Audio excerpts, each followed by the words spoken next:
let us hear, Gabe, about the encounter of the podcast, the Cog Carnival. Yes. So this is again something from our Eberron game. In the Rising from the Last War book, there is a location mentioned called the Cog Carnival. The encounter I have isn't quite that, but I did name it after that. So the party is in a dirty, seedy part of town, either in search of something or just passing time on their way through the city. When they emerge from the local market, they're surprised to find a carnival? Question mark. In addition to food and drink, this bustling attraction has an assortment of games of skill and chance. A game where you throw a ball to knock down milk bottles. Another where you hit a lever with a hammer to try and ring a bell at the top. A game where you toss rings onto various pegs. Each one would be best represented by an ability check of varying difficulty, and the winner gets money or a trinket. But remember, if they were easy, the carnival would go out of business, and some of them just might be impossible. But the games aren't there all to see. Aren't all there is to see. Each station is run by a barker of questionable values, and the crowds are sure to attract the attention of pickpockets and cut persons. That is, if those vagabonds aren't in the employ of the carnival itself. Ooh, maybe while the barker is telling you about this game that, oh, you should just try again. You know, you failed because you need to throw them with more of an arc. Maybe while that's happening, one of their buddies is sneaking around to, reach inside your pocket. Stealing magical weapons. Passive perception must be good because otherwise you're losing your stuff. Sure. And then you can consider having the party's participation be somehow mandatory. Perhaps they seek information from an informant who will only cooperate if the party proves their skill. Or maybe they accidentally run afoul of one of the local toughs who doesn't like these new faces getting all this attention at the carnival. Ooh. So just kind of, basically it's a carnival, but an explicitly seedy and crooked carnival. Dude, I love this. One thing that thing I see posted in groups a lot is I've given out too many magic items. What do I do? They're too powerful. Well, I know a fun place they can go visit now.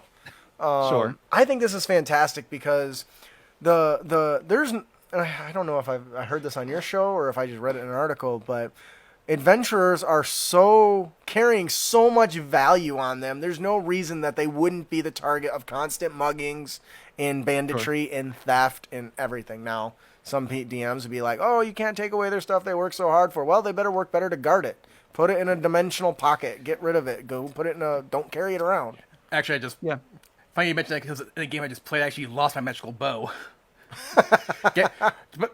But basically, we had a TPK, and when I got knocked unconscious, me and the fighter who were by ourselves got ambushed by a gang, and he basically kicked me into a river that was flowing by while I was unconscious in order to give me a chance to maybe survive. And your bow floated away? No, I floated away. Oh, somebody picked it up. Man, that sucks. Well, I was unconscious and dropped it, with logic given. But I made the rolls to survive, so... Yeah, well... Life is greater than magical items, some would say. I was like, no! I paid a lot of money for that! I think this is a fantastic idea. I love that this is basically, to me, is a sort of skill challenge that could lead to a combat encounter. What I think would be really great is if it did, is like somehow all the little games like transformed into like traps. Like, you got like the ring toss, instead like spikes come out the bottom and they try to knock you out into them or something like that. This just sounds really cool. So did you come up, you mentioned this is from an Eberron campaign. Is this something you came up with, or was this like an adventure you ran? Well, so in the adventure I was running, there is a place called the Cog Carnival, and it mentions that there are games they can play, but it's basically just the players are supposed to go there just to meet with somebody to talk to them. And I think I decided that the players got there a little early, so I let them, play some games. One of the people in the group accidentally insulted one of the Warforged there. That you, Jeff?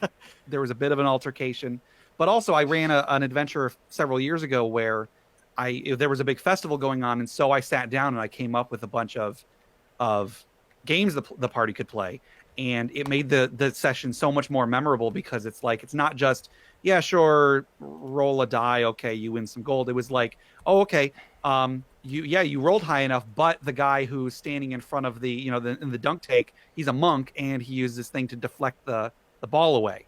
And so I was able to think of interesting ways to make games for the group to play, and I think it really made the game a lot more fun. Yeah. What do you think about that, Austin? I agree. Actually, like that does like it can create just like these like really fun and like memorable like situations that you can just kind of give to your party. And I think it would be hilarious if like the Cog Carnival like, oh well, this was great and all, but it's a giant trap, and this sucks. Could you? It's built on top of a Sarlacc pit. Sorry. Oh no. Could you imagine if the players got pilfered and didn't notice it, and or not the players, the characters wouldn't notice. Players probably notice because you're going to tell them to remove the shit from their inventory, but the characters don't notice, and they're just walking through the carnival, and it's one of the rewards on the thing, and they got to play the game to get their item back. Yes. Wow, that amulet is just like my amulet. Let me win it. Oh, well, that's actually a relic from my great ancestors, so it can't possibly be yours. It's been in my family. Right. Looks at his clock for generations.